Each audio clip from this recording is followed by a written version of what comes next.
আসসালামু আলাইকুম। Hi guys, আপনারা সবাই কেমন আছেন? আমি আজকে আপনাদের মাঝে নিয়ে আসলাম মুরগির মাংসের ভর্তা রেসিপি। সহজভাবে কি করে বানাবেন। প্রথমে আমি শুকনো মরিচ টেলে নিয়েছি কিছুটা তেল দিয়ে। এখন আমি এখানে মুরগির মাংসের মধ্যে হলুদ, মরিচ, তারপর গরম মশলা, ধনিয়ার গুঁড়া দিয়ে মেখে ভালো করে ভাজা করে নিচ্ছি, ভেজে নিচ্ছি। আর আমি একটা কথা বলছি, আমি নতুন, আমার কোনো ভুল হলে ক্ষমা দৃষ্টিতে দেখবেন।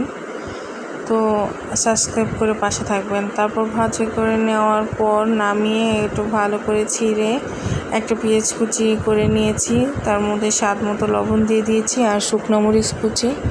এখন আমি এটাকে ভালো করে মাখিয়ে নিয়েছি। তারপর এখানে সরিষার তেল দিয়ে আবারও মাখিয়ে নিয়েছি। বাসায় বানিয়ে খেয়ে দেখবেন, অনেক মজা, অনেক টেস্ট।